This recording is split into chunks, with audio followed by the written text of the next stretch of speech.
சாணக்கியருடைய கௌடலீய அர்த்த சாஸ்திரம் முதல் அதிகரணம் பயிற்சி பகர்தல். முதல் பிரகரணம் வித்தை விளம்பல் ஆன்வீக்ஷிகியின் இயல்பு.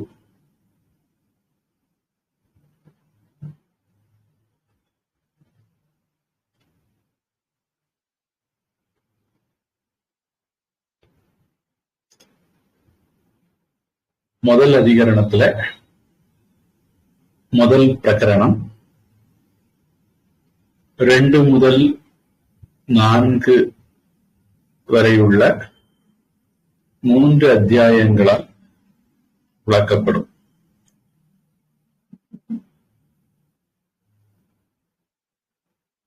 இந்த அத்தியாயம் தொடங்கி இன்னும் ஒரு 3 அத்தியாயத்துக்கு, அதாவது 4வது அத்தியாயம் வரை இந்த முதல் பிரகரணம் போகும்.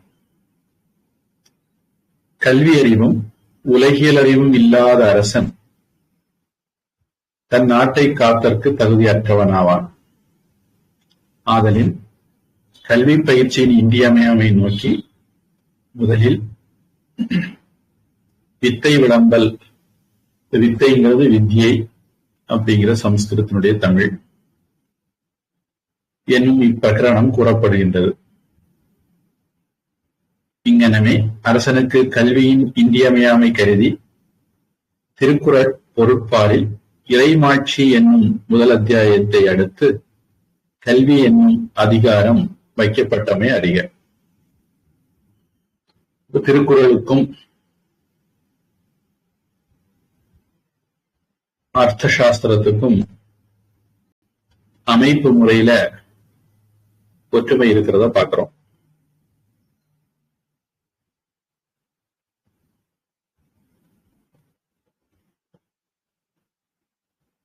இப்போ 2ஆம் அத்தியாயம் ஆன்வீக்ஷிகி த்ரயி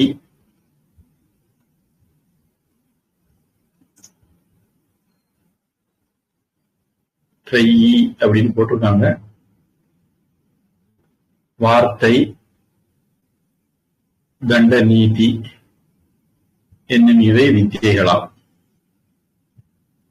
இங்க ஒரு ராஜ்யத்தை ஆள்றது சம்பந்தமான டாபிக். அந்த சந்தர்ப்பம்ங்கிறதுனால இங்க உள்ள கல்விங்கிறத வித்தியை தான் நாம் அதுக்கு ஏற்றது மாதிரி புரிஞ்சுக்கணும். இந்த நாளை பத்தியும் பிறகு அவரே விரிவா சொல்ல போறார். ஆன்வீக்ஷிகி அப்படின்னா ஒரு உண்மையை ஆராய்தற்குரிய ஏதுகளை எடுத்துக் கூறும் தர்க்க நூல் முதலியன ஆன்வீக்ஷிகி.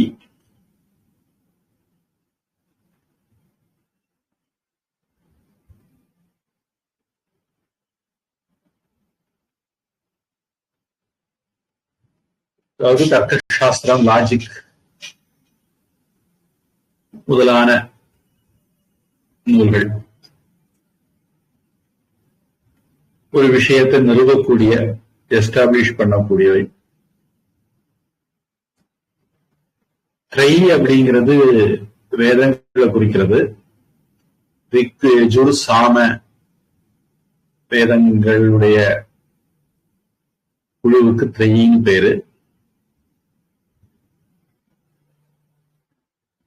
அதாவது செய்யுள்களால் ஆனது ரிக்கு, உரைநடையால் ஆனது யஜுர், பாடல்களால் ஆனது சாமம். இப்படி முத்தமிழ் மாதிரி இயல் தமிழ், இசைத்தமிழ், நாடகத்தமிழ்னு தமிழை பிரிக்கிறது மாதிரி வேதங்களை நாம இந்த கண்ணோட்டத்துல பிரிச்சா அது 3ஆகும்.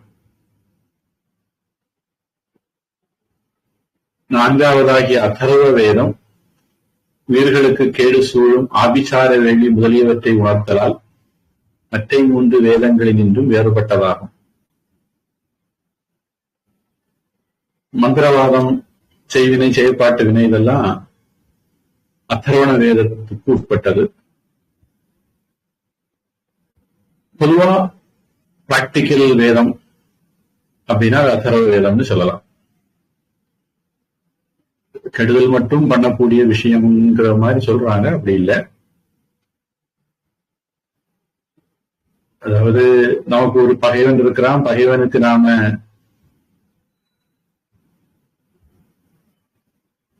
அயோக்கியனுக்கு அரக்கனுக்கு நாம பதிலுக்கு ஏதாவது செய்யணும்னு விரும்புறோம். அதுக்கு செய்யக்கூடிய முறைகள் அதர்வண வேதத்துல சொல்லியிருக்கு. இத நல்லவங்க கெட்டவங்களுக்கு எதிராகவும் பயன்படுத்தலாம், கத்தி மாதிரி. கெட்டவங்களும் பயன்படுத்தலாம், வெடிகுண்டு, அணுகுண்டு, துப்பாக்கி, கத்தி மாதிரி விஷயங்கள் கெட்டவர்கள் கையில போய் மாட்டி நல்லவர்களுக்கு எதிராகவும் பயன்படுத்தப்படும். அது அரசாங்கம், பதவி, நீதித்துறை, காவல்துறை எல்லாமே நன்மைக்காக ஏற்படுத்தப்பட்டாலும் அவைகள் கெட்டவர்கள் கையிலையும் பயன்படுறது மாதிரி கெட்ட கெடுமதி வரைக்கும் பயன்படுத்தப்படலாம். அவ்வளவுதான். இது அதர்வண வேதமே கெடுதல் அப்படிங்கிற துவனி சரியில்லை. இது கருதியே ரிக்கும் எதிரும் சாமமும் இவை தலையாய ஓத்து. இவை வேள்வி முதலியவற்றை விதித்தலின் இலக்கணமாய் வியாக்கரத்தான் ஆராயப்படுதலின் இலக்கியமும் ஆயின.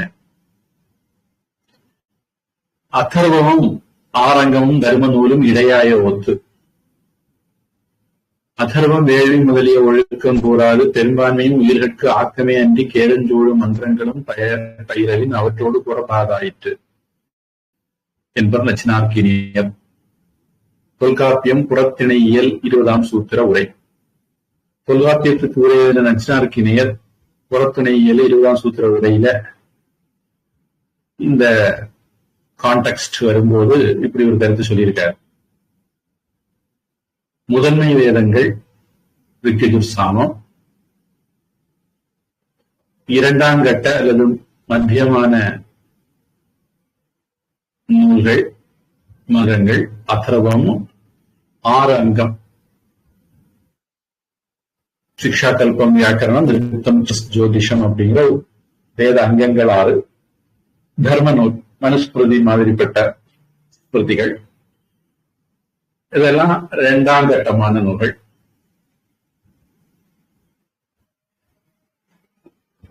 அதர்வம் கத்தி மாதிரி இருக்கிறதுனால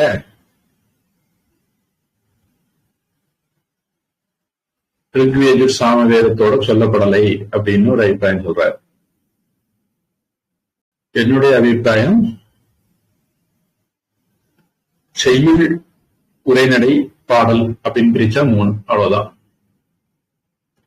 வெக்கு முதலிய 3ம் ஒவ்வொரு வேள்வி வினைக்கும் ஒருங்கு கூடிய சாதகமாதலின் அவற்றின் குழு திரை என்னும் பெயர் உடையதாயிற்று.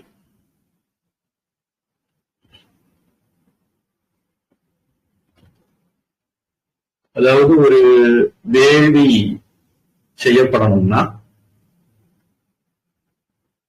4 வேதத்தினுடைய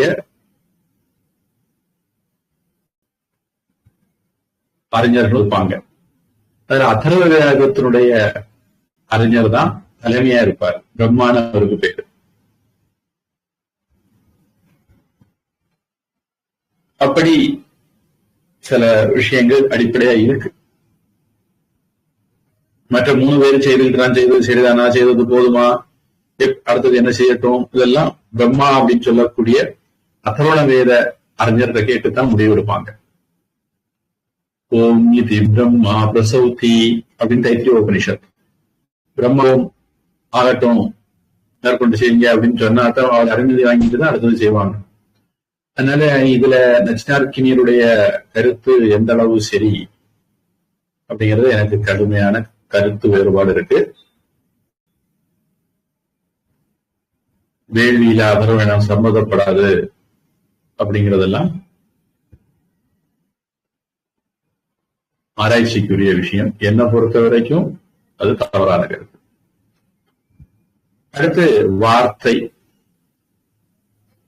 விருத்தம் அப்படிங்கிற சம்ஸ்கிருத வார்த்தையிலிருந்து வார்த்தை அப்படிங்கிறது வந்ததுன்னு எடுத்துக்கிட்டான். சில ஹிந்திலேயா மலையாளத்திலேயா தெரியல வார்த்தைகள் அப்படிம்பாங்க. அதாவது செய்திகளுக்கு, சமாச்சாரத்துக்கு வார்த்தைகள் அப்படிம்பாங்க. வார்த்தைகள்னா அன்றாட நடவடிக்கைகள்.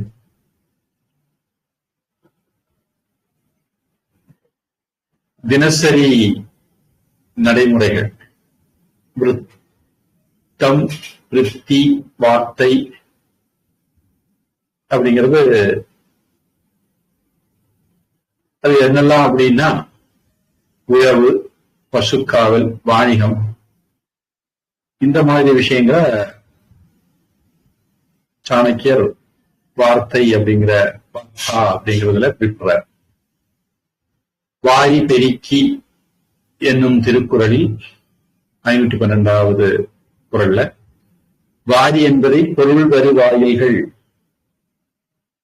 என பொருள் கொண்டு வாயில்களாவன மேல் இறைமாட்சியும் இயற்றலும் என்பூழி உரைத்தனவும் உழவு, பசுக்காவல், வாணிகம் என்னும் வார்த்தையுமாம் என்று பரிமேலழகர் கூறியிருத்திருக்காங்க. பரிமேலழகர் காலத்துல அநேகமா அர்த்த சாஸ்திரம் இருந்திருக்கும். அதனால அவருக்கு அதை ஒப்பிட்டு பார்க்கறதுக்கு அதிக வாய்ப்புகளும் இருந்திருக்கும்.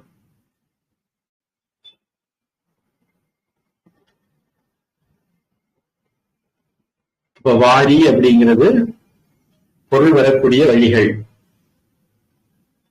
எல்லாமே எக்கனாமிக்ஸ் அப்படின்னு நம்ம சொல்லலாம். ஃபைனான்ஸ் சம்பந்தப்பட்டது அப்படின்னு சொல்லலாம். அதுதான் வார்த்தா அப்படிங்கிறது. இங்க தண்ட நீதி, தண்டம் அப்படிங்கிறதும் திருக்குறள்ல பழகி இருக்கிற ஒரு வார்த்தை தான்.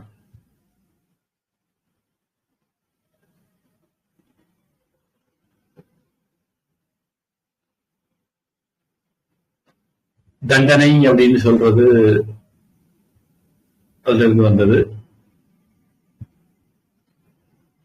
விசாரித்து செங்கோலை நிலைநாட்டுறது.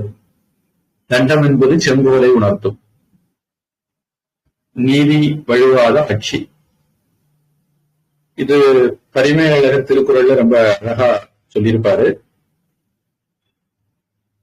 திருக்குறளுக்கு மற்ற நூல்கள்ல இருந்து எப்படி வித்தியாசம், அர்த்த சாஸ்திரத்துல இருந்து வித்தியாசம், மனுஸ்மிருதியில இருந்து வித்தியாசம், அந்த வித்தியாசம் ஏன் வந்ததுங்கிறத அருமையாக திருக்குறளுடைய முன்னுரையில சொல்லியிருப்பாரு. தண்டம், நீதி, வழக்கு அப்படிங்கிறது தண்டத்தை பத்தி திருக்குறள் சொல்லல அப்படின்பார். திருக்குறள் செங்கோன்மை என்னும் அவதாரிகையில், அதாவது செங்கோன்மை அப்படிங்கிற அதிகாரத்தினுடைய முன்னுரையில பரிமளன் சொல்றது இங்க மேற்கோள் கட்டுறாங்க. நான் சொல்லுவேன் திருக்குறளுடைய முன்னுரையிலேயே அவர் என்ன சொல்றாருங்கிறது படிக்கத்தக்கது.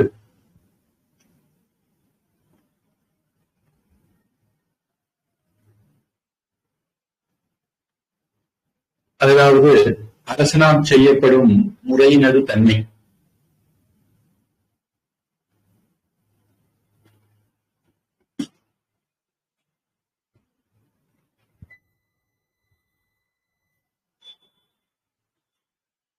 அம்முறை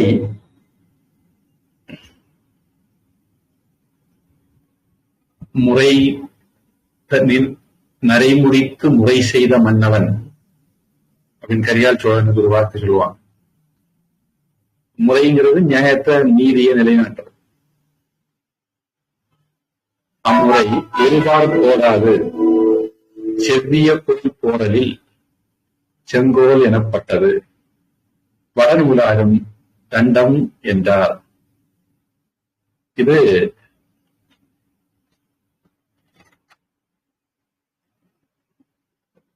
பரிமேலழகர் சொன்னது.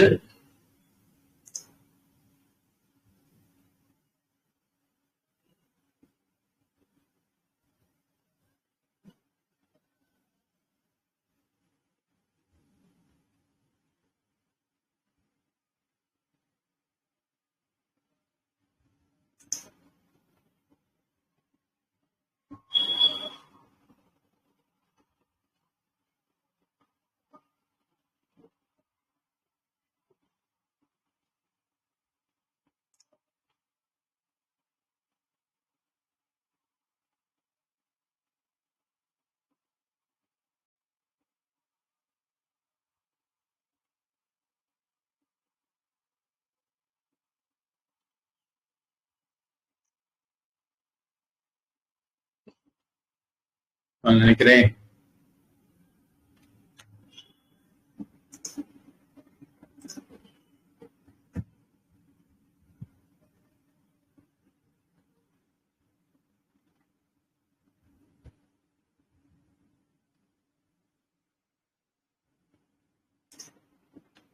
பரிமேலழகர்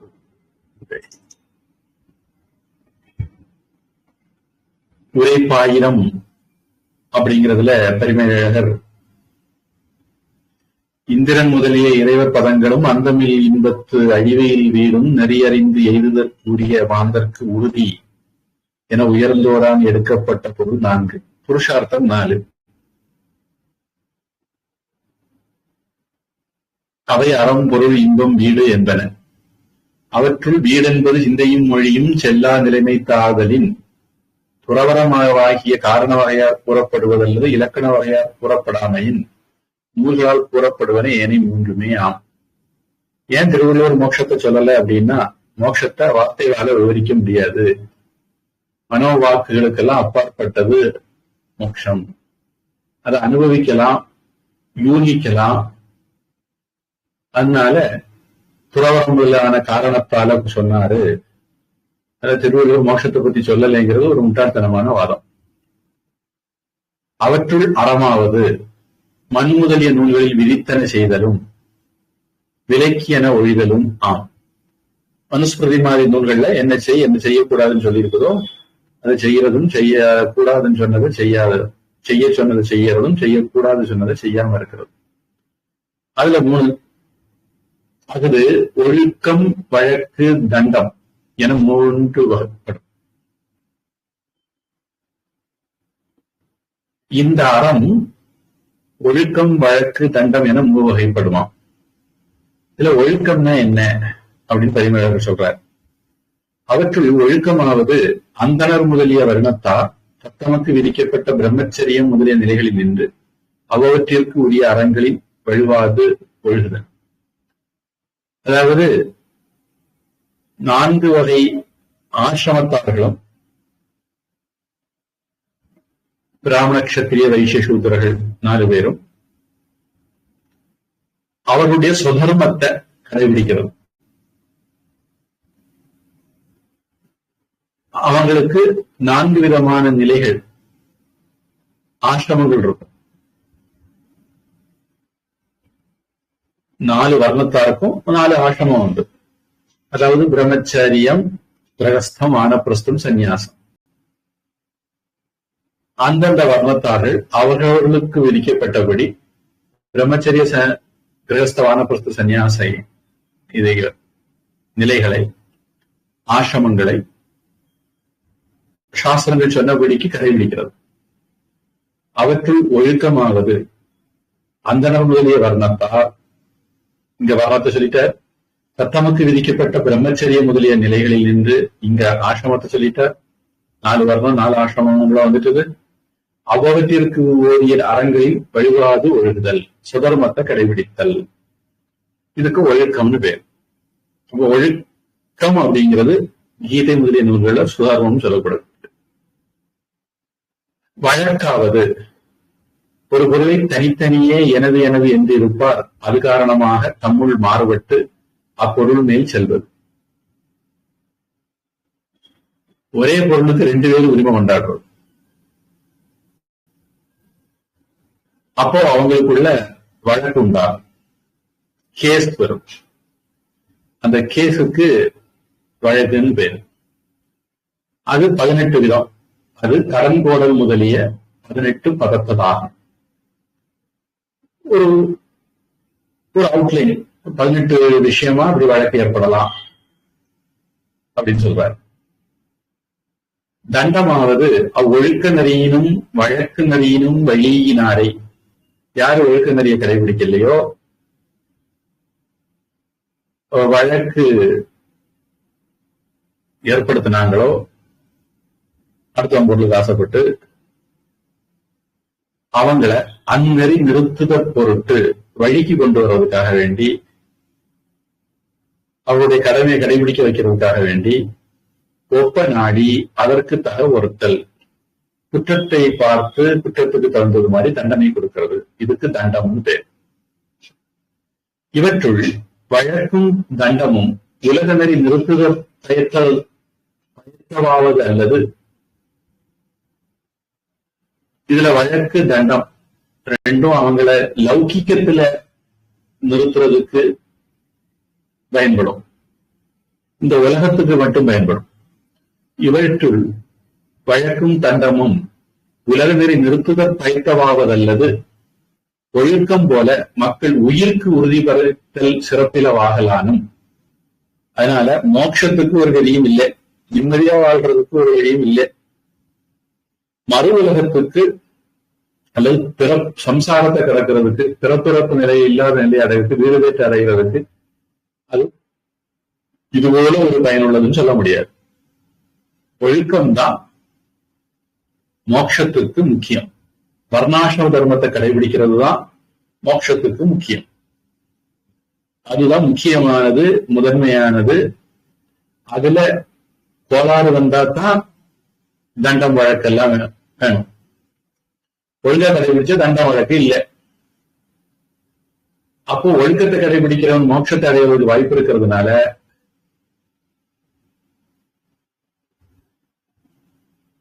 திருவள்ளுவர் ஒழுக்கத்தை பத்தி சொன்னார். அறவுக்கு பால் அப்படிங்கிறதுல ஒழுக்கத்தை பத்தி சொல்றதுக்கு முக்கியத்துவம் கொடுத்தார். அதனால இல்லறம் துறவரம் அப்படின்னு சொன்னார். மட்டும் இல்ல, வழக்கும் தண்டமும் அதுக்கு இன்னொரு டிராபேக்கும் இருக்கு. அவைதான் நூலானே அன்றி உணர்வு மிகுதியானும் தேய இயற்கையானும் அறியப்படுதலானும். இன்னைக்கு ஒரு சட்டம், நாளைக்கு இன்னொரு சட்டம், நாளைக்கு கழிச்சு இன்னொரு சட்டம். காலம் மாற மாற சட்டங்கள் மாறும், மக்கள் மாற மாற சட்டங்கள் மாறும், சூழ்நிலைகள் மாற மாற சட்டங்கள் மாறும். இப்படி சட்டங்கள் மாறக்கூடியது, தண்டனைகள் மாறக்கூடியது. வழக்கு புது புது ரூபத்துல வரலாம்.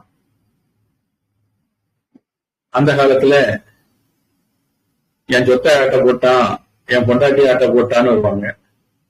இந்த காலத்துல சைபர் கிரிமினல், சைபர் ஃப்ராடு, என் பணத்தை ஆட்ட போட்டான் ஆன்லைன்ல, என் கம்ப்யூட்டர்ல வைரஸை விட்டுட்டான், என் கம்ப்யூட்டரை ஹேக் பண்ணிட்டான், இதெல்லாம் புது விதமாலாம் வழக்கு வரும். வழக்கு விதவிதமா வரும், தண்டனைகள் விதவிதமா வரும். ஒரு காலத்துல அல்லது ஒரு சமுதாயத்துல ஒரு விதமான சட்டத்திட்டம், இன்னொரு சமுதாயத்துல இன்னொரு விதமான சட்டத்திட்டம், ஒரு நாட்டுல ஒரு விதமான சட்டத்திட்டம், இன்னொரு நாட்டுல இன்னொரு விதமான சட்டத்திட்டம். அப்போ அப்படி மாறக்கூடிய தன்மை உள்ளது. புக்கு பார்த்துதான் இதை தெரிஞ்சுக்கணும், எல்லாம் மனசாட்சி போய் தெரிஞ்சுக்கவும் செய்யலாம். அவன் மனசாட்சிக்கு தனக்கு மற்றவன் என்ன செய்யக்கூடாது, அதை தான் மற்றவன் என்ன செய்யக்கூடாது. இதுக்கு புக்கு தான் நான் சொல்லணும்னு இல்லை, புக்கில் சொல்வது கஷ்டம். ஏன்னா ஜாதியை பொறுத்து, ஊரை பொறுத்து, நாட்டை பொறுத்து, காலத்தை பொறுத்து மாறவும் செய்யும். அதனால தெரிந்தவர் அதுக்குள்ள மண்டையை விடல. அவர் என்ன பண்ணார்? இவற்றுள் வழக்கும் தண்டமும் உலக நெறி நிறுத்துதற் பயத்தவாவதல்லது.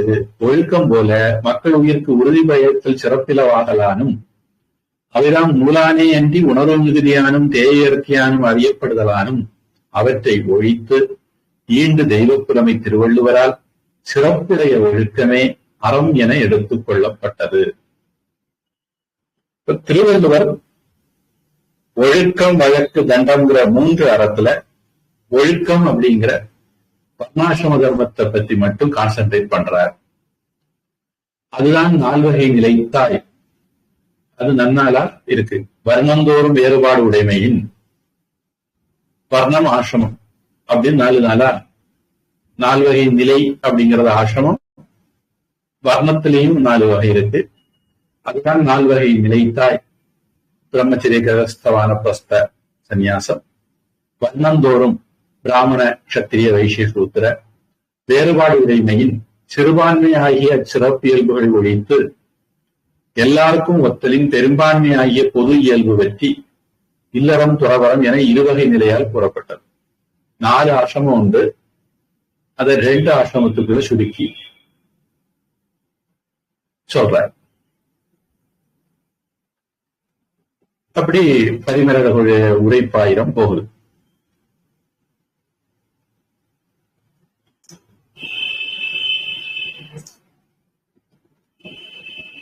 இப்போ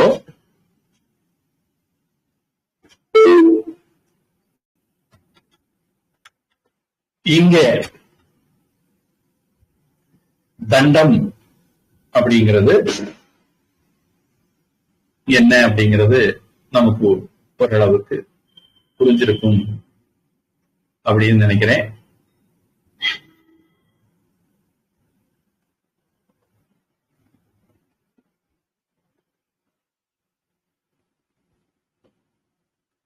அப்போ ஆர்வீட்சிக்கி அப்படிங்கிறது தர்க்க அறிவு முதலானது. பாரம்பரிய சாஸ்திரங்களை படிக்கிறது, எக்கனாமிக்ஸ் பைனான்ஸ் பத்தி படிக்கிறது, வார்த்தா, தண்டனை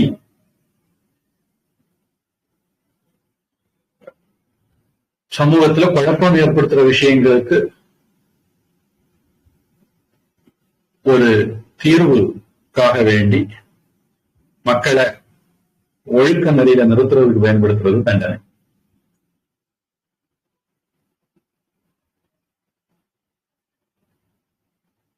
இப்போ இவர் இப்படி நாளுன்னு சொன்னாரு. இதுக்கு மாற்று கருத்துக்கள் இருக்கிறத தொடர்ந்து சொல்றார். ஆன்மீக்ஷிகி என்பது திரையின் ஒரு கூறாக அடங்குமாதலின் அதனை ஒழித்து திரையி வார்த்தை தண்டநீதி என்னும் மூன்றும் வித்தைகள் என்பர் மாணவர். அதாவது ஆன்மீக்ஷிக்கு தனியா சொல்ல வேண்டியது இல்லை. ஏன்னா திரையிலேயே எல்லாம் அடங்கும். வேத படிப்பு அப்படின்னு சொல்லும் போது அதுல வெறுமனே வேதம் படிக்கிறது மட்டும் இல்லை, வேத அங்கங்கள் 6 படிப்பாங்க, உபவேதங்கள் படிப்பாங்க, வேதத்துக்கு துணை செய்யக்கூடிய எல்லாமே படிப்பாங்க. சாஸ்திரம் முதலான விஷயங்கள் எல்லாம் அதிலேயே வந்துடும். அதனால மனு பரம்பரையில வந்தவங்க, மனுஸ்மிருதி எழுதின மனு பரம்பரையில வர்றவங்க வித்யை 3 தான் அப்படின்னு சொல்லுவாங்க.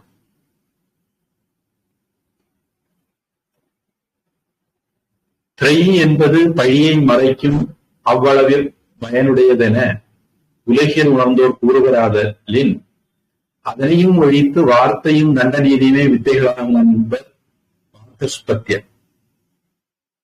பிரகஸ்பதி அந்த பரம்பரையில வரவங்க பாரகஸ்பத்தியர். மனு பரம்பரை வந்தவங்க 3 சொன்னாங்களா, பிரகஸ்பதி பரம்பரையில வர்றவங்க இல்ல 2 போதுமே. ஏன் அப்படின்னா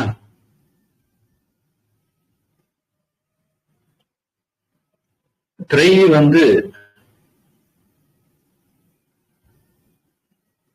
சேர்க்காம எக்கனாமிக்ஸ் பனிஷ்மெண்ட், அதாவது ஜஸ்டிஸ் 2 போதும் அப்படிங்கிறது பாரகஸ்பத்தியர் கட்சி. அதுக்கு ஏன் காரணம் சொல்றாங்க, என்ன காரணம் சொல்றாங்க அப்படின்னு முதல்ல மனுக்காரங்க சொல்ற காரணத்தை பத்தி பார்ப்போம். ஆன்மீக்ஷிகி என்பது தை என்னும் வேதங்களை பின்பற்றி நிகழும் இயல்பானும் அவ்வேத பொருள் ஆராய்ச்சி வடிவமாக இருத்தலானும் பூர்வ மீமாம்சா உத்தர மீமாம்சா அப்படின்னு பயங்கர ஆராய்ச்சி எல்லாம் உண்டு. வேதம் என்னதான் சொல்லுதுன்னு முடிவு பண்றதுக்கே தர்க்கமெல்லாம் வேணும். அதனால அத்திரையின் கூறாக அடங்குமென்றி தனியே ஒரு வித்தை ஆகாது என்பது மாணவர் கொள்கை. மனுவுடைய பரம்பரையில உள்ளவங்களுக்கு வேதங்களை பின்பற்றி நிகழும் ஆன்மீக்ஷியின் கூறுகள்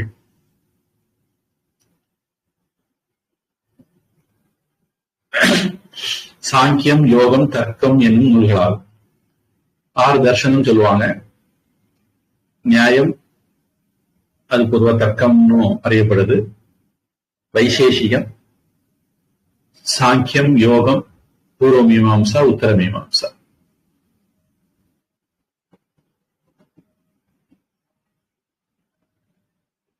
அதாவது வேதங்களை பின்பற்றி நிகழும் ஆன்மீக்ஷியின் கூறுகள் அப்படிங்கிற இடத்துல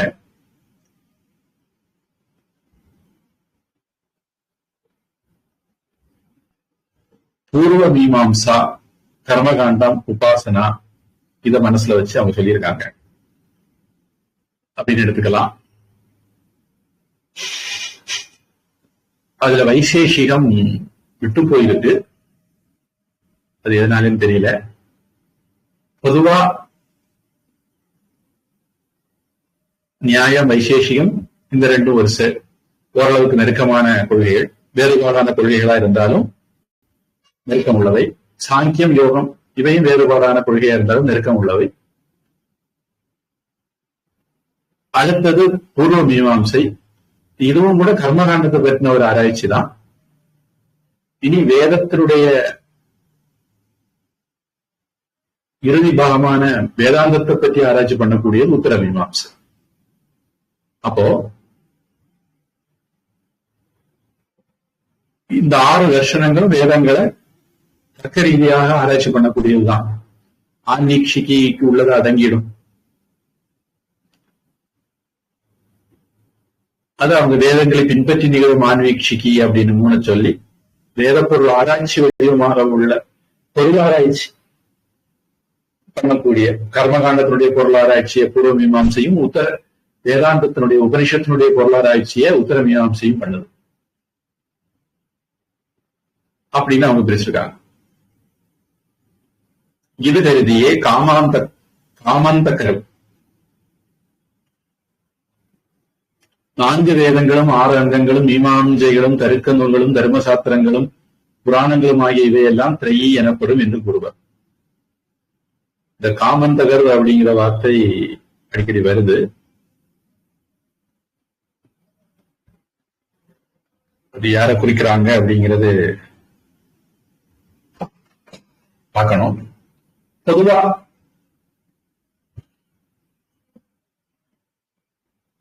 சாஸ்திரங்களை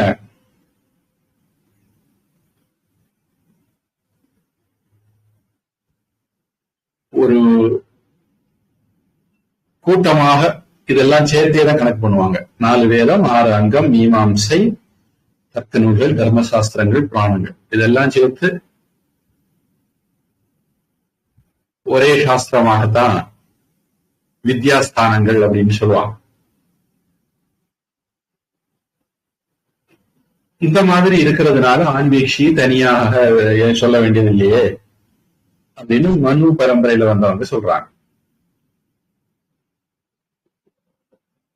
அடுத்து ப்ரகஸ்பதி பரம்பரையில வந்தவங்க ஏன் அபிப்பிராயப்படுறாங்க அப்படின்னா, வேதங்களை உடன்படாதவனை நாத்திகன் என்று கூறுவர். வேதங்களை யாரு மறுக்கிறாங்களோ அவர்கள் நாஸ்திகர்கள். பொதுவா கடவுள் இல்லைன்னு சொல்றவங்க நாஸ்திகன்னு ஒரு தப்பான அபிப்பிராயம் இருக்கு. அப்படி இல்லை, வேதங்களை மறுக்கிறவர்கள் நாஸ்திகர்கள். அப்போ கிறிஸ்தவர்கள், இஸ்லாமியர்கள், சமணர்கள், பௌத்தர்கள் இவங்க எல்லாருமே நாஸ்திகர்கள் தான் நம்மளை பொறுத்தவரை. நாஸ்திக தர்சனம் அப்படின்னு நம்ம தனியா வச்சிருக்கிறோம். 4 பௌத்த தர்சனங்கள், ஒரு சமண தர்சனம், ஒரு சாருவாக தர்சனம் அப்படின்னு அந்த காலத்துல 6 இருந்தது. இப்போ கிறிஸ்தவம், இஸ்லாம் கூட சேர்த்து 8 சொல்றோம். இப்படி இதெல்லாமே நாஸ்திக தர்சனங்கள்.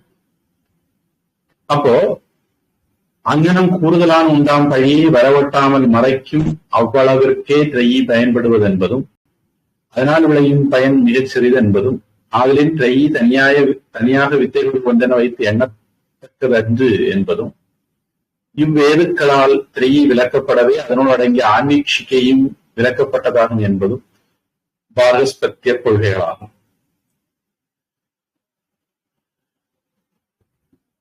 அப்போ இவங்க ஒரு விதமா எழுதியிருக்காங்க. அது அவ்வளவு சரியில்லைன்னு நான் நினைக்கிறேன். ஒருத்தன் பொதுவா பாரம்பரியமான நல்ல குலத்துல வந்த யாருமே தன்னை நாஸ்திகன்னு சொல்ல மாட்டான். அப்போ அவங்க இயல்பாக வேதங்களை படிச்சிருவாங்க. ஆசிரியர்கள் வேதங்களை தனியா படிக்கணும்னு சொல்ல வேண்டியதில்லை. அவர்கள் அரச குலத்துல வராங்களோ வரலையோ படிச்சிட போறாங்க. பொதுவா பிராமண கஷத்திரிய வைசியர்கள் படிச்சிருவாங்க. சூத்திர கூட படிப்பாங்க அப்படின்னு கருத்து இருக்குது, ஒத்துக்கிட்டாதவங்களும் இருக்காங்க. இப்ப எல்லாருமே இயல்பாகவே திரையை படிச்சிருவாங்க. திரைக்குள்ள ஆன்மீக அடக்கம். அப்ப தனியாட்டு திரைய படிக்கிறத பத்தி சொல்ல வேண்டியதில்லை.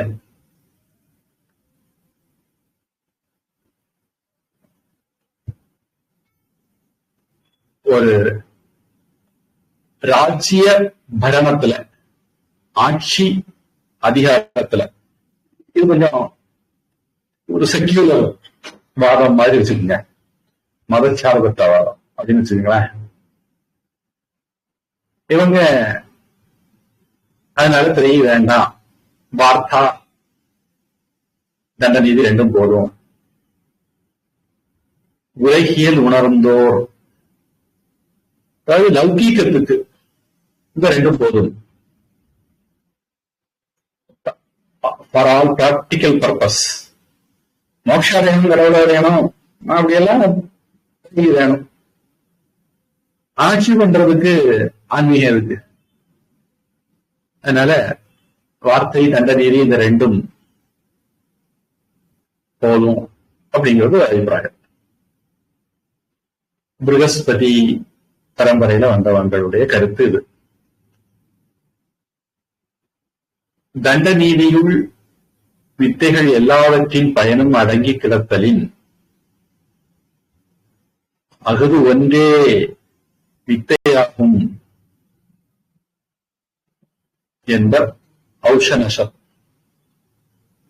அடுத்தது சுக்கிராச்சாரியார் பரம்பரையில வருவாங்க. அதாவது அவர் அசுரகுருன்னு சொல்லுவாங்க, பிருகஸ்பதிய தேவகுரு, அவர் அசுரகுரு சொல்லுவாங்க. அதெல்லாம் பின்னாடி வந்த வித்தியாசம். முதல்ல சுக்கிராச்சாரியர் தேவகுருவா தான் இருந்தார். குருவுக்கு ஒரு மரியாதை கொடுக்காததுனால அவர் அந்த தேவர்களை விட்டு போயிட்டார். அப்படி போனவரை அசுரர்கள் கூப்பிட்டு உரிய மரியாதை கொடுத்து தங்களுடைய குருவாக்கிக்கிட்டாங்க. இவர் போனால அந்த இடம் காலியானதுனால பிருகஸ்பதி அந்த இடத்துக்கு வந்தார். இந்த பின்னணியில சொன்னா அசுரகுரு தேவகுருங்கிறதெல்லாம் வேலைக்கு ஆகாது. முதல் குரு இரண்டாவது குருன்னு வேணா சொல்லிக்கலாம். முதல் குரு சுக்கிராச்சாரியார், இரண்டாவது குரு பிருகஸ்பதி. இந்த முதல் குரு என்ன சொல்றாருன்னா, தண்ட நீதிக்குள்ளேயே எல்லா விந்தையும் அதுக்கு பிரயோஜனம் அடங்கி இருக்கிறதுனால தண்ட நீதி மட்டுமே போதும் அப்படிங்கிறார். சுக்கிராச்சாரிய பரம்பரையில வந்தவங்களுடைய கருத்து. அதாவது ஆன்மீக்ஷிகி திரையி வார்த்தை என்னும் இவற்றின் நிறைவேற்றிற்கும் பயனுக்கும் கருவியாவது தண்டம். அதாவது ஒருத்தன் வேதம் படிக்கணுமா, படிக்கலேனா ஃபைன், அபராதம், அல்லது படிக்கலேனா நாக்க வெட்டியெல்லாம் எப்படி ஏதாவது சொன்னாதான் படிப்பாங்க. தண்டனைக்கு பயந்துதான் இந்த உலகம் நல்ல காரியத்தை செய்யுமே தவிர தானாக முன் வந்து செய்யாது. அப்ப வேதம் படிக்கிறதானாலும் சரி, தர்ம நியாயங்களை பார்க்கறதானாலும் சரி, பொருளாதார குற்றங்கள் நிகழாம இருக்கிறதுக்கும் சரி, உழைச்சு சம்பாதி, மற்றவங்களுக்கு தானம் கொடு,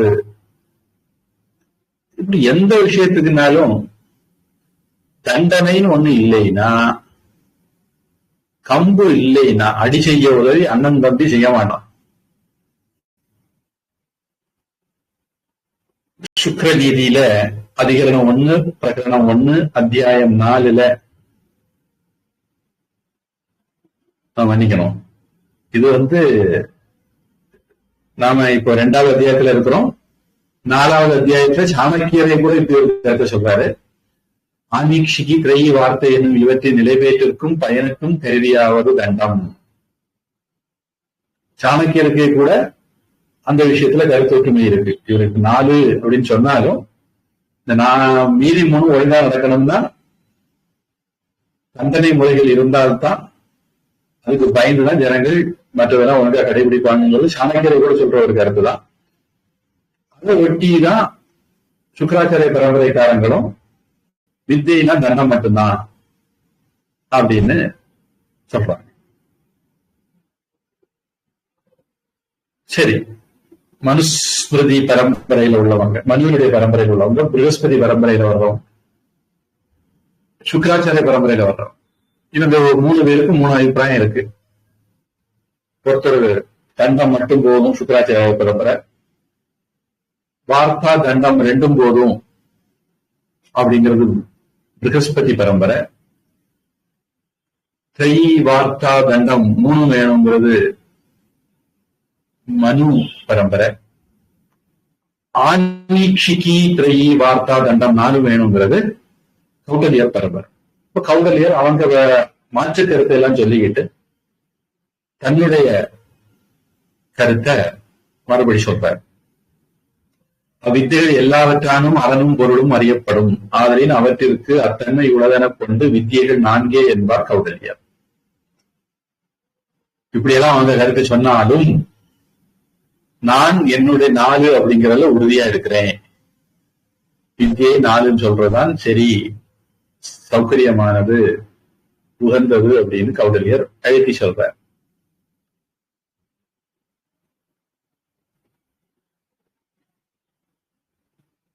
கவினாம் உஷனா கவி அப்படிங்கிறது பகவத்கீதை. உஷனஸ் அப்படின்னா சுக்கரன், சுக்கராச்சாரிய வழி வந்தவர்கள் ஔஷனசர்னு பேரு.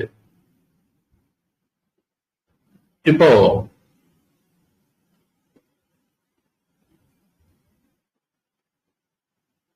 சாணக்கியர் சொன்னதுக்கு குறிப்பு,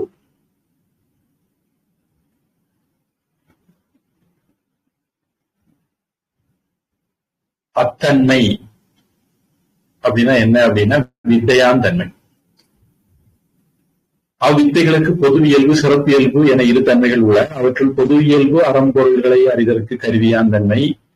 இதெல்லாம் வித்தைகளுக்கும் ஒக்கும், இது எல்லா வித்தைகளுக்கும் ஒக்கும். சிறப்பு இயல்பாவது ஒன்றுக்கு ஒன்று வேறுபாடான் தன்மை. அதில் அவ்வித்தைகளை தனித்தனியே எழுத்துப்பூர்வமாக விளக்கப்படும். அதாவது அறம்பொருள் இந்த 2ம் எல்லா வித்தைகளுக்கும் உண்டு.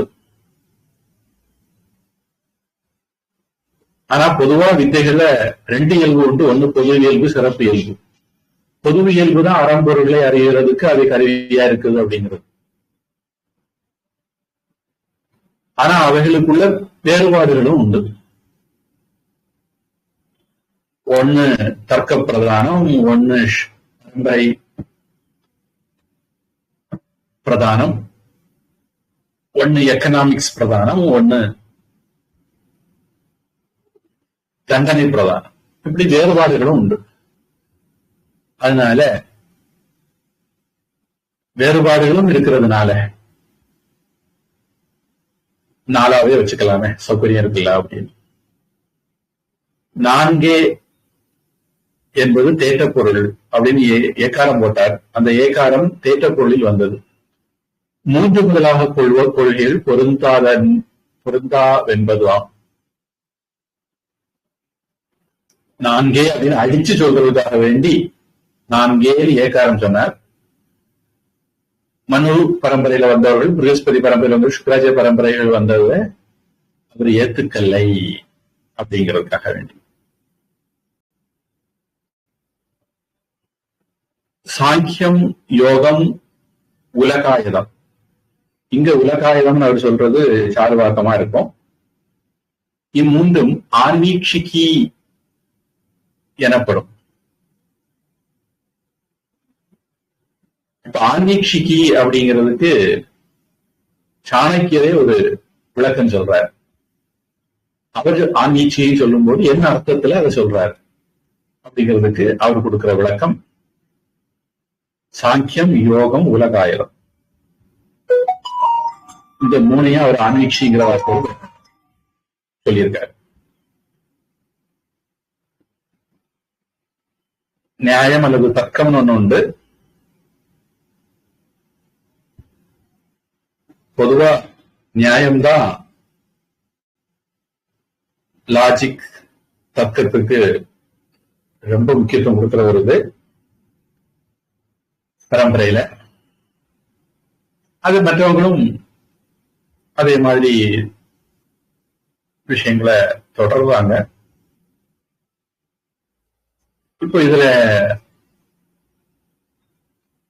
கூடுதல் விளக்கம், சாங்கியம் பிரகிருதி, புருஷன் முதலிய பொருள்களின் இயல்புகளை விதித்து விளக்குவது. சாங்கிய தர்சனம் ஒண்ணு இருக்கு, அதைத்தான் சாணக்கியர் குறிப்பிட்டிருக்கணும். அப்ப சாணக்கிய காலத்துக்கு முன்னாடியே சாங்கிய தர்சனம் இருக்கு அப்படின்னு நாம யூகிக்கலாம். நியாயத்தை பற்றியும்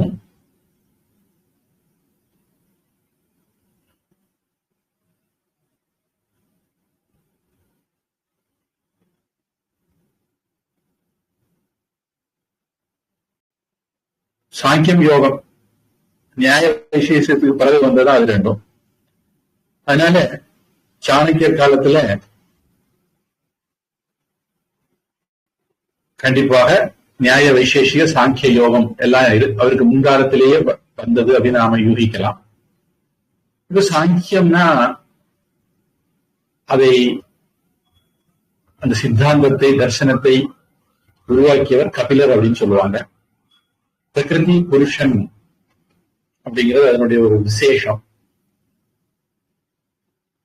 அப்படி ஒரு 25 விஷயங்கள் அது சொல்லும். யோகம், யமம், நியமம் முதலியவற்றை சும்மா ஒரு சுருக்கமா அதை பத்தி சொல்றாங்க இங்க குறிப்புல.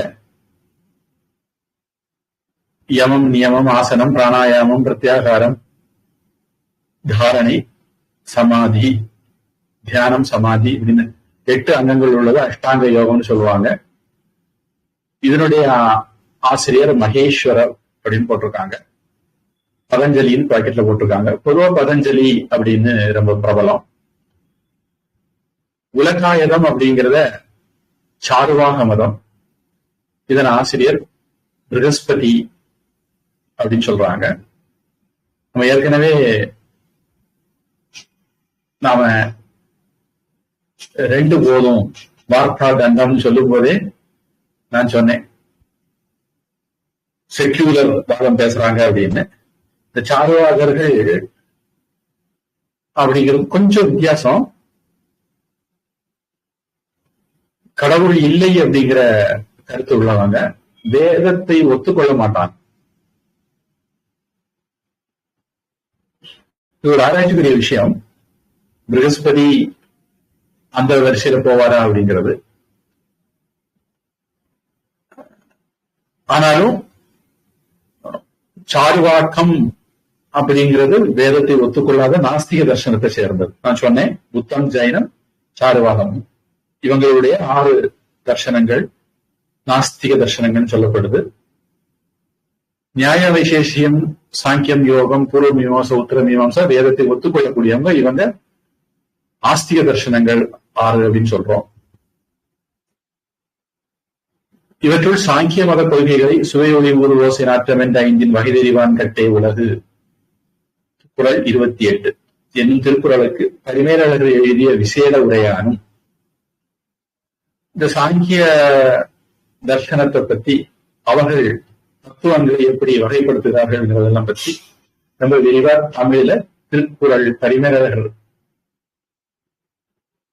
திருக்குறள் உரையில எழுதியிருக்கார். நாம இப்ப அதுக்குள்ள போகல.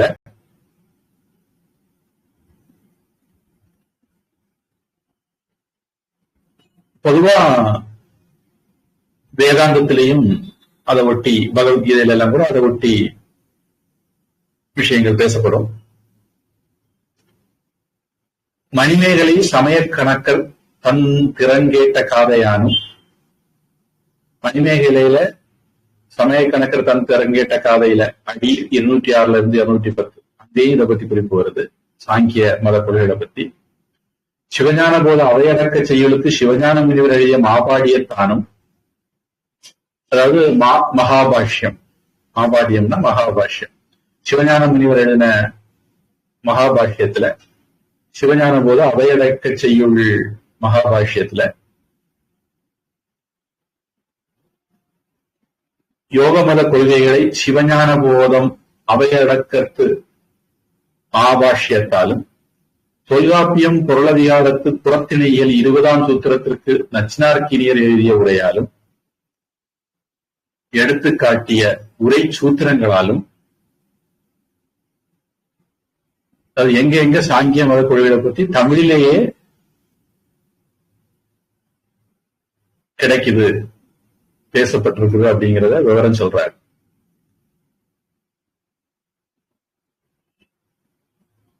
இதுவரையிலும் சாங்கிய மத கொள்கைகளை பத்தி தமிழ்ல எங்கெல்லாம் இருக்குதுன்னு மறுபடியும் சொல்றேன்.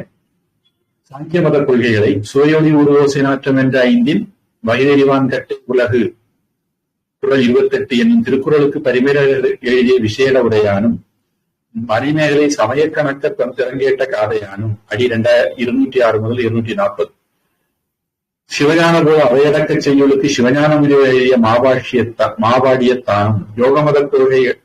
இது இவ்வளவும் சாங்கியம். அடுத்தது யோக மத கொள்கைகளை சிவஞான போலும் அவையடக்கத்து மாபாடியத்தானும் தொல்காப்பியம் பொருளாதிகாரத்து புறத்திணையியல் 20ஆம் சூத்திரத்துக்கு நச்சினார்க்கினியர் எழுதிய உரையானும் எடுத்துக்காட்டிய உரை சூத்திரங்களானும். இது இவ்வளவு யோக மத கொள்கைகள். அடுத்தது உலகாயத மத கொள்கைகளை சிவஞான போதம் அவையடக்க மாபாஷ்யத்தானும் மணிமேகலை சமய கணக்கர் தன் திறங்கேட்ட காதையானும் எல்லாமே என்னும் 281வது திருக்குறளுக்கு வீட்டினை இகழ்தலாவது காட்சியே அளவையாவதென்றும் நிலம் நீர் தீ வழி என பூதம் 4 என்றும், அதாவது பஞ்சபூதம் இல்ல 4 பூதம் தான், ஆகாசம் கிடையாது, ஆகாசம் கண்ணுக்கு தெரியல அதனால கிடையாது, கண்ணால காண்றதான் உண்மை, கண்ணுக்கு தெரியாதது இல்ல, எதெல்லாம் கண்ணுக்கு தெரியாது அதெல்லாம் கிடையாது இப்படிங்கிற மாதிரி அடம் பிடிக்கிற கோஷ்டி அந்த உலக ஆயுத கோஷ்டி. அந்த கான்டெக்ட்ல அவர் சொல்றார், காட்சியே அளவையாவதென்றும் கண்டதுதான் கோலம், கண்டதே காட்சி கொண்டதே கோலம், இளம் நீர் தீ வழி என பூதம் 4 என்றும் அவற்றது புணர்ச்சி விசேடத்தால் அன்றி திரிவான் மாய்வதாய உடம்பின் கண்ணே அறிவு மதுவின் கண் களிப்பு போல வெளிப்பட்டு அழியும் என்றும் இறந்தபின் உயிர் பின் பிறவாது என்றும் இன்பமும் பொருளும் ஒருவனார் செய்யப்படுவன என்றும் சொல்லும் உலோகாயதம். இது உலகாயதம் அப்படின்றதுதான் நல்லா இருக்கும், தமிழில் இல்லாட்டா உலோகம்னு குழம்பிடும். உலகாயதம் முதலிய மயக்க நூல்களை தெளிந்து அவற்றிற்கு ஏற்ப ஒழுதல் என்று பரிமேலழகர் எழுதிய விசேட உரையானும் விளக்கமாக அறியலாம். உலகாயுத கொள்கை பற்றி தமிழில படிச்சு தெரிஞ்சுக்கணும்னு விரும்பினா அவங்க ரெஃபர் பண்றதுக்கான சில புத்தகங்களை கொடுக்குறாங்க. உலகாயுத மரப கொள்கைகளை சிவஞான போதம் அவையடக்க மாபாஷ்யத்தானும் மணிமேகலை சமய கணக்க தன் திறங்கேட்ட காதையானும் இந்த மாதிரி இடங்கள்ல வாத விவாதங்கள் இருக்கும், அதனால அது புரியறதுக்கு எளிமையா இருக்கும். எல்லாமே வேண்டுவான் என்னும் 281வது திருக்குறளுக்கு வீட்டினை இகழ்தலாவது, வீடுனா வீடு பேரு மோட்சத்தை இகழ்தலாவது காட்சியே அளவையாவதென்றும் நிலம் நீர் தீ வழி என பூதம் 4 என்னும் அவற்றது புணர்ச்சி விசேடத்தால் தோன்றி பிரிவான் மாய்வலான. அது சேரும்போது வரும், அது பிரியும் போது போயிடும்.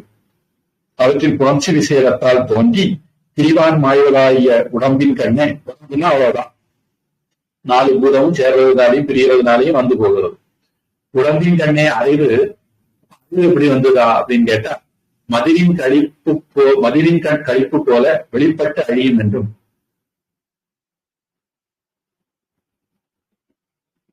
சாராயத்துல போதை எப்படி வருது, கல்லுல போதை எப்படி வருது, அது மாதிரி அது ஒரு இறந்த உயிர் பின் பிறவாது என்றும், செத்து போனா ஜெயிப்பவன் பிறக்க மாட்டான், இன்பமும் பொருளும் ஒருவனா செய்யப்படுவன என்றும் சொல்லும் உலகாயதம் முதலிய மயக்க நூல்களை தெளிந்து அவற்றிற்கு ஏற்ப விடுதல், அதுல எல்லாம் மாட்டாம தப்பிச்சு போகிறது. எல்லாமே வேண்டுவான் அப்படின்னா இதுல போய் மாட்டி மற்றவர்களாக படிக்க கூடிய அளவுக்கு ஆகாம தப்பிச்சுக்கணும். மற்றவர்கள் எள்ளும்படியாக வாழக்கூடாது, உலகாயுதம் பேசி வாழக்கூடாது, பகுத்தறிவு பேசி வாழக்கூடாது, பகுத்தறிவு பூமுட்டையா இருக்கக்கூடாது அப்படின்னு பரிமேலழகர் சொல்றார் என்று பரிமேலழகர் எழுதிய விசேட உரையானம் அறியலாம்.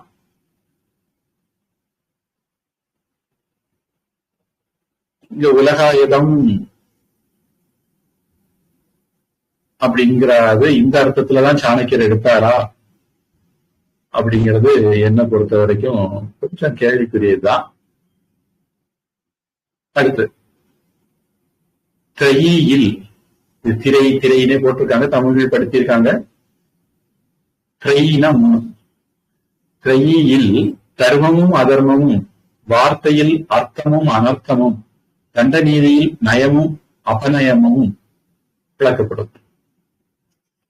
அதாவது திரையில தர்மம் எது அதர்மம் எது, செய்யக்கூடியது செய்யக்கூடாதது அது தெரிய வரும்.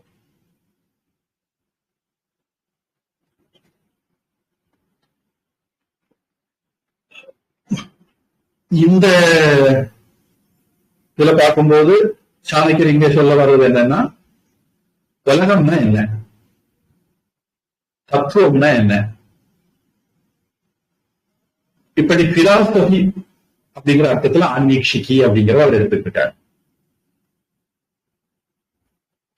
உலகம், பஞ்சபூதங்கள், படைப்பு, உயிர்னா என்ன, கடவுள்னா என்ன, இந்த மாதிரி பிலாசபி அப்படிங்கிற அர்த்தத்துல ஆன்மீக்ஷிகி அப்படிங்கிறத அவர் எடுத்துக்கிட்டாருன்னு நம்ம வச்சுக்கலாம்.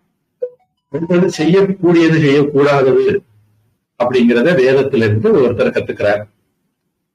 வார்த்தையில் அர்த்தமும் அனர்த்தம், பொருள் என்ன பொருள் இல்லாதது என்ன அப்படிங்கிறத வார்த்தையில ஒருத்தர் கத்துக்கிறார். தண்ட நீதியில் நயமும் அபநயமும், தண்ட நீதியில ஒழுக வேண்டியது ஒழுகக்கூடாதது, செய்யக்கூடியது செய்யக்கூடாதது அப்படிங்கிறத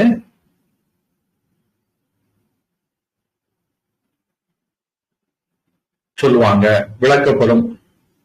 அதாவது இந்த சாஸ்திரங்கள் இந்த மாதிரி விஷயங்களை பத்தி பேசும். ஒரு குற்றம் செய்த ஒருத்தனை நல்வழிப்படுத்துறது எப்படி, அவனை தண்டிக்கிறது எப்படி அப்படிங்கிறது தண்ட நீதியில. பொருள் எப்படி பண்ணுனா பொருள் சம்பாதிக்கலாம், எப்படி பண்ணா பொருள் அழிஞ்சு போகும் அப்படிங்கிற விஷயங்கள் வார்த்தையில. செய்யக்கூடியது எது செய்யக்கூடாது எதுங்கிறது திரையில. பிலாசபி தத்துவங்கள் ஆன்மீக்ஷிகியில. இப்படி ஒரு ஓவரால் ஐடியா இதெல்லாம் பத்தி இந்த நாளிலையும் கிடைச்சிடும். திரை முதலியவற்றின் நன்மை மென்மைகளை ஏதுக்களால் துணியும் ஆன்மீக்ஷிகி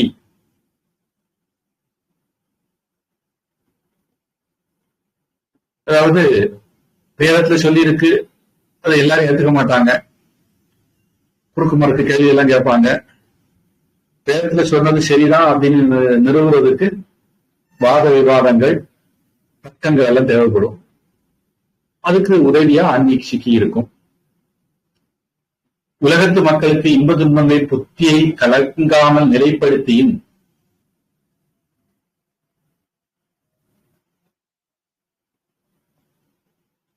அறிவு சொல் செயல்களில் திறனளித்தும் உபகரிப்பதாம் ஆன்மீக்ஷிகியினுடைய ஒரு முக்கியத்துவத்தை சொல்ல வர.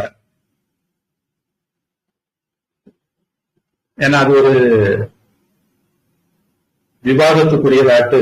மற்றவங்க மனுஸ்பதிக்காரங்க, பிருகஸ்பதிக்காரங்க, சுக்கராச்சாரிக்காரங்க ஏத்துக்கிறாதா இருக்கிறதுனால அது கூடுதல்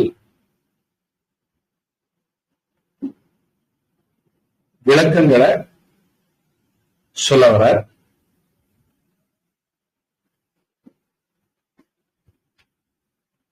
ஆன்மீக்ஷியினால உலகத்து மக்களுக்கு இன்ப துன்பங்களின் புத்தியை கலங்காமல் நிலைப்படுத்தியும், இன்ப துன்பங்கள் அவங்க சமநிலையோட வாழ்றதுக்கு உதவும் ஆன்மீக்ஷிக்கு. தத்துவம் பிலாசபி அப்படித்தானே.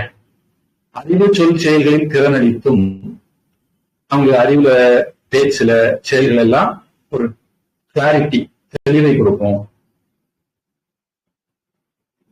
இந்த மாதிரி பிரயோஜனம் ஆன்மீக்ஷியில இருக்குது. அதனால ஆன்மீக்ஷிக்கு முக்கியத்துவம் வேணும், அது தனியா சொன்னது நியாயம்தான் அப்படின்னு நியாயப்படுத்துறார் தன்னுடைய கருத்தை. அப்புறம் ஒரு ஸ்லோகம், ஆன்மீக்ஷிக்கு வித்தைகள் அதனுடைய பொருள் கொடுத்திருக்காங்க. ஆன்மீக்ஷிக்கு வித்தைகள் எல்லாவற்றிற்கும் விளக்கமாகவும், கர்மங்கள் எல்லாவற்றுக்கும் உதவியாகவும், அறங்களில் எல்லாவற்றிற்கும் என்றும் பற்றுக்கோடாகவும் எண்ணப்படுவதாம். நம்ம ஆன்மீக்ஷிய பிலாசபின்னு எடுத்துக்குவோம். பிலாசபி தான் நமக்கு தெளிவை கொடுக்கிறது, எது செய்யலாம் எது செய்யக்கூடாது அப்படிங்கிறதுக்கு உதவியா இருக்கிறது, தர்மம் எது அதர்மம் எது அப்படிங்கிறதுக்கு உதவியா இருக்கிறது. இதெல்லாம் பிலாசபி தான் உதவக்கூடியது. அதனால பிலாசபி முக்கியம்தான், அதனால முதல்ல அதை வச்சேன் அப்படின்னு தன்னுடைய கருத்தை நியாயப்படுத்துறதுக்கு கூடுதல் வாதங்களை சொல்லி அதை ஒரு ஸ்லோகமாட்டும் சொல்லி முடிக்கிறார். முதல் அதிகரணம் முதல் பிரகரணத்தில் ஆன்மீக்ஷிக்கியின் இயல்பு என்னும் 2ஆம் அத்தியாயம் முற்றிற்று. இதுல கூடுதல் விளக்கங்கள் தமிழ் ஆக்கினவங்க கொடுத்திருக்காங்க. என்ன கொடுத்திருக்காங்கன்னு பார்ப்போம்.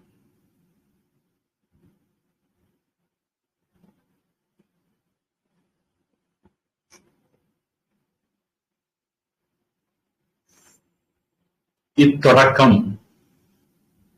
ஆன்மீக்ஷிக்கியினால் விளையும் பயனினின்றும் திரை முதலியவற்றின் பயன்கள் வேறுபட்டனவாம் என்பதை விளக்குவதற்கு எழுந்தது. திரை முதலியவற்றில் தர்மா அதர்மம் முதலிய பயன்கள் தலைமை பற்றி கூறப்பட்டனவாதலின் ஒன்றன் பயன் மற்றொன்றில் ஓரோவிடங்களில் சிறிது சிறிது கூறப்படினும் முரணின்று என்பதாம். அதாவது திரையினுடைய முக்கிய கருத்து தர்ம அதர்மம்.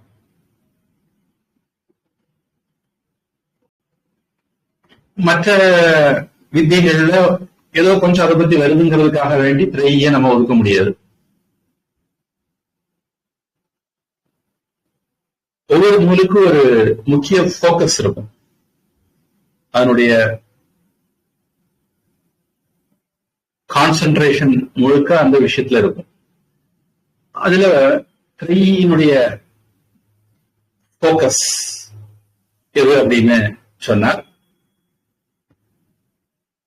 தர்மம் ஈண்டு ஓதல் வேட்டல் முதலியன, அதர்மம் புலால் உண்ணல் முதலியன. திரையில அதர்மம் சொல்லப்பட்டிருக்குன்னு சொன்னோம்.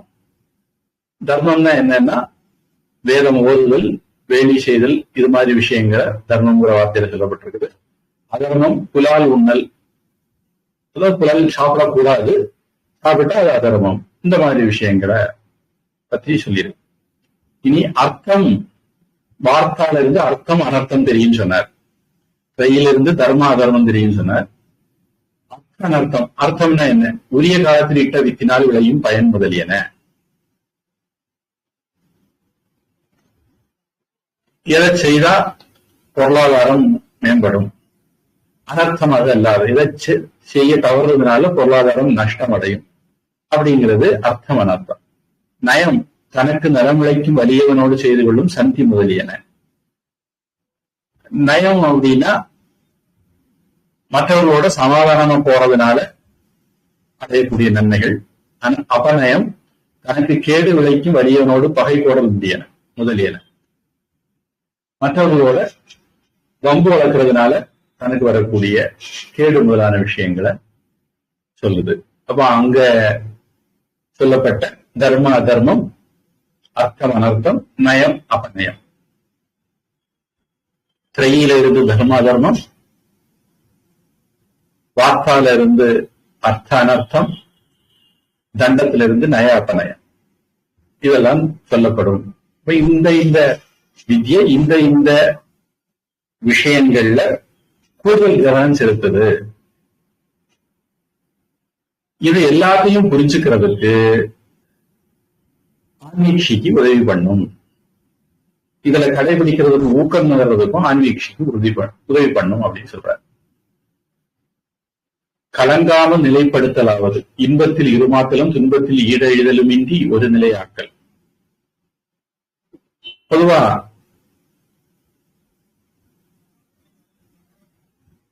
இன்ப துன்பம் வரும்போது ஒருத்தன் இன்பத்துல துள்ளுவான், துன்பத்துல துவழுவான். அப்படி இல்லாம சமநிலையில வாழ்றதுக்கு உதவி பண்றது ஆன்மீக்ஷிக்கு அப்படின்னு சொல்றார். இன்பத்தில் இருமாந்து தோணோக்கி இந்த மத துன்பத்தில் அழுந்துவார் தொல்லுலகில் அறியாதார் மெய் திருவந்து உற்றாலும் வெந்துயர் வந்து உற்றாலும் ஒத்திருக்கும் உள்ளத்து உறவோனே. இடுக்கண் அழியாமின் திருக்குறள் ஒரு அத்தியாயமே இருக்கு இந்த விஷயத்துல.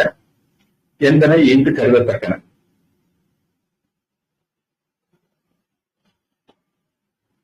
அப்புறம் அறிவு சொல் செயல்களில் திறனளித்தும் உபகரிப்பதுன்னு சொன்னாரு. அது என்ன அப்படின்னு, அறிவு முதலிய இம்மூன்றும் முறையே மனம் மொழி மெய்களை பற்றி நிகழ்வனவாம்.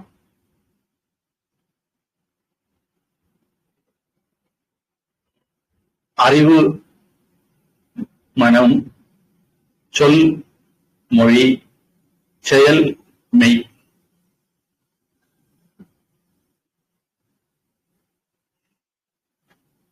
திறனளித்தும் அப்படிங்கிறது ஒரு தெளிவை தரக்கூடியதுன்னு நான் சொன்னேன். அடுத்தது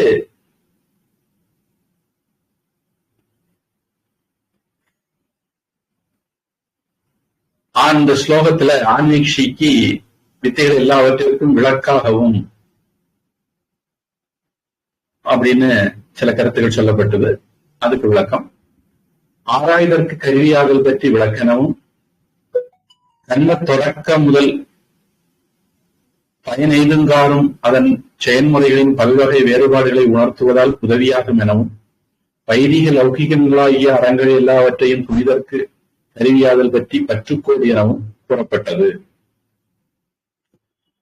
விளக்காக இருக்கும், உதவியா இருக்கும், பற்றுக்கோடாக இருக்கும். 3 விஷயம் சொன்னார். வித்தைகளுக்கு விளக்காக, கர்மங்களுக்கு உதவியாக, அறங்களுக்கு பற்றுக்கோடாக சொன்னார். அது ஏன் சொன்னாரு அப்படின்னா, ஆராய்தற்கு கருவியா இருக்கிறதுனால விளக்குன்னு சொன்னார். கர்மங்களை தொடக்க முதல் பயனெய்துங்காரும் அதன் செயல்முறைகளின் பல்வகை வேறுபாடுகளை உணர்த்துவதால் அது உதவியா இருக்கும். வைதிக லௌகிக அறங்கள் எல்லாவற்றையும் புனிதற்கு தெளிவாவதற்கு உறுதிப்படுத்துறதுக்கு கருவியாக இருக்கிறதுனால பற்றுக்கோடாக இருக்கும் அப்படின்னு சொன்னார் அப்படின்னு சொல்றார். இப்படியாக நாம முதல் அதிகரணம், முதல் பிரகரணத்துல ஆன்மீக்ஷிக்கின் இயல்பு என்னும் 2ஆம் அத்தியாயத்தையும் அதோட அதனுடைய விளக்கங்களையும் பார்த்தோம். தொடர்ந்து 3ஆம் அத்தியாயத்தை அடுத்த ஒரு பதிவில் பார்ப்போம்.